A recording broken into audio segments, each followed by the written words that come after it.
Welcome back to my channel. So I'd like to share with you my favorites for the month of May. And we're going to start with a book by Brene Brown called Dare to Lead. Now, Brene Brown is probably a name that is known to you. She is one of Oprah's gals. That's how I first found her. But she is indeed a doctorate prepared social worker and a qualitative researcher. This is a book about leadership.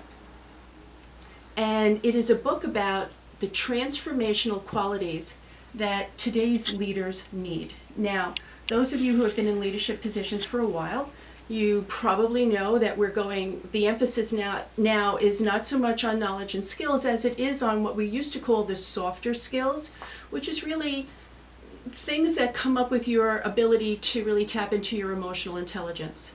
And one of the things that Brene really talks about in this book is vulnerability and the authenticity that comes from touching your vulnerability and allowing your vulnerability to be seen, which of course in the past has been heresy as far as anything you would share as a leader.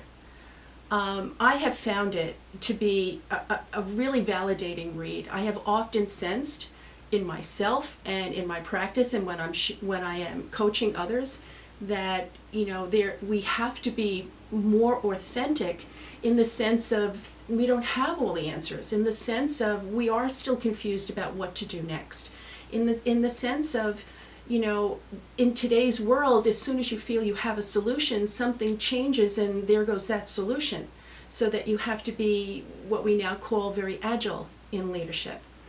This book is a wonderful way to help validate and perhaps feed your soul, in the sense of allowing you to feel those things that you are going to feel, to lean into them and to use them not as something that needs to be hidden and not as something that needs to be fixed, but as something that needs to be used as a learning tool so that you can tap into your own innate sense of who you are and who you are as a leader more fully, therefore portraying yourself much more authentically to the people that you're leading. So another favorite of mine for this month is essential oils. Now, I have been using essential oils for years, and I want to share with you 3 of the most wonderful scents that I use and how I use them. But let's just talk a little bit about essential oils. They come from various places. They come from trees, they come from bark, they can come from flowers, and various other plants. Your sense of smell is a very powerful trigger for emotions. And using the essential oils correctly can help either help you work through some emotions. It can help you feel that much more resilient during the day. If you're feeling challenged and you use the correct scent, you could start to feel a lot less anxious and a little bit more in control. And some of the essential oils are really terrific aids in helping you sleep, and I'm a big proponent of a good night's sleep as far as any kind of beauty product. Some of the other essential oils can actually be invigorating and uplifting, and sometimes if you're trying to cut back on coffee, using a little bit of an essential oil in the middle of the day and trying to do away with that 2 o'clock cup of coffee could be a far healthier way for you to be able to be resilient enough to get to the end of the workday. So let me talk about exactly where you would want to put essential oils on. So you can put it on your wrist, you can put it on the back of your neck. I like to put my essential oils on behind my ear and right here, just at the base of my neck. Other people like to put them right on their chest, and some people even recommend that you put some essential oils on the soles of your feet. Another great way to use essential oils is to put them in your bath water. And I even put a few drops on after a shower. So sometimes I will actually relax in a bath with some essential oils, or when my bath is finished, I will just shake the bottle a little bit and put some essential oils on me right after that shower. But some places that you really want to avoid putting essential oils is clearly I would not ingest them unless I actually had a pharmacist or a physician share with me that these indeed are capable of being ingested regardless of what the manufacturer says. I certainly wouldn't put them on any broken or open areas of skin.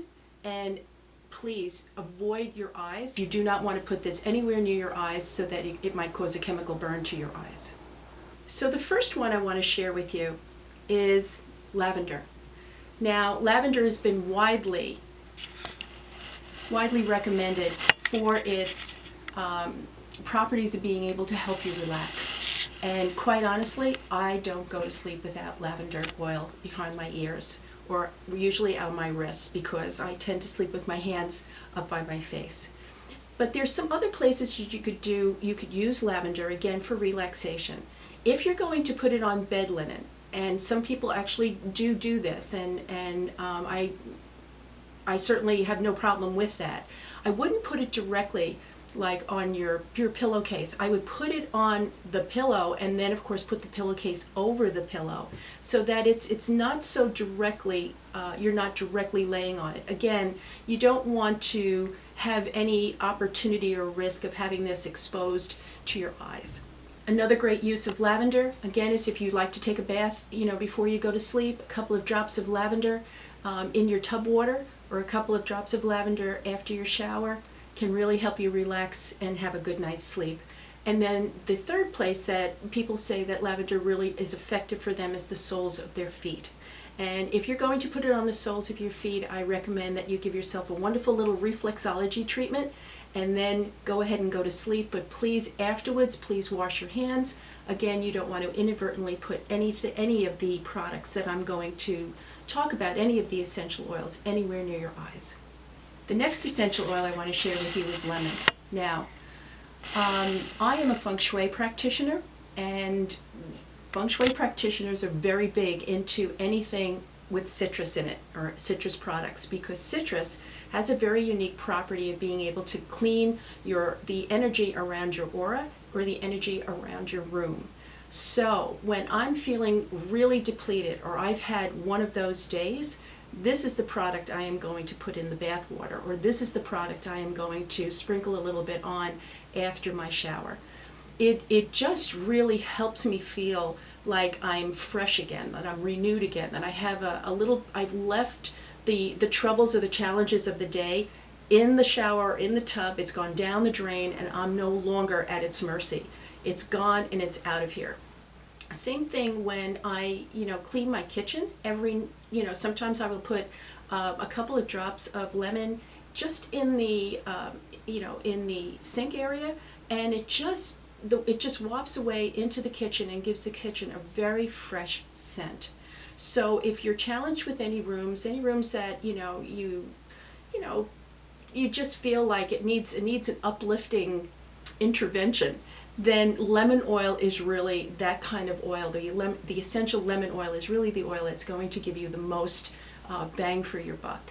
Okay? One of the primary uses I use the essential lemon oils for is to gift for someone who has gotten a promotion and may be moving into a new office, so that they could sprinkle a little of the lemon oil around the room, and again refresh the energy around the room from the previous person who was in that office, so it can help jumpstart their own energy in that new role. And the last essential oil I'm going to share with you is frankincense. Now, this is very popular among people who meditate and do yoga. Frankincense is a very unique fragrance, and it is truly calming. When I put frankincense on my body, there is a feeling of like my whole body just exhaled. It's that powerful in the sense of helping you relax. I definitely use it with my coaching clients when things are just a little tough in that particular session. I will ask them to put some frankincense on, and they will relax a little bit into that. I have used it with friends and colleagues, and of course I've used it personally, and it is just an amazing product for just making a connection with whatever is troubling you is in this present moment. And if you just breathe, you can start to feel your muscles relax, and in that you start to open up your mind a little bit. You're a little bit more approachable, so that if you're dealing with a problem or you're dealing with an issue, different types of options start to become more available to you, and the problem solving ability just seems to be a little bit more seamless. Frankincense. helps you really deal with the tough stuff. So my favorite beauty product for May is Carol's Daughter's hair products. This stuff is fabulous, fabulous, okay? It has Manoi oil, it is sulfate free, and it's great for repairing damaged hair. Now, my hair is very dry, and I have issues with my hair breaking. So when you don't have sulfate in your hair products, it really helps to strengthen your hair. The Manoi oil helps to also strengthen your hair. And I have found that my hair is much more shiny. It's easier to comb, and it doesn't break as much. And that's a real winner for me. So there are various products within Carol Daughter's line. This happens to be the sulfate-free shampoo. She also makes a deep conditioner, and then there is also a leave-in conditioner, which is a wonderful overnight treatment or something you want to put on a rainy day and leave for a couple of hours. But this stuff really works, and you can get it on Carol Daughter's website, or you can get it, I buy it on QVC, and you know, it's moderately priced. It's not overly expensive, but again, I really would share with you that you're going to get your money's worth with this. Let me just read a couple of things that are on the label. Manoi oil conditioner, bamboo water for strengthening, and provitamin B5 for fortifying your hair.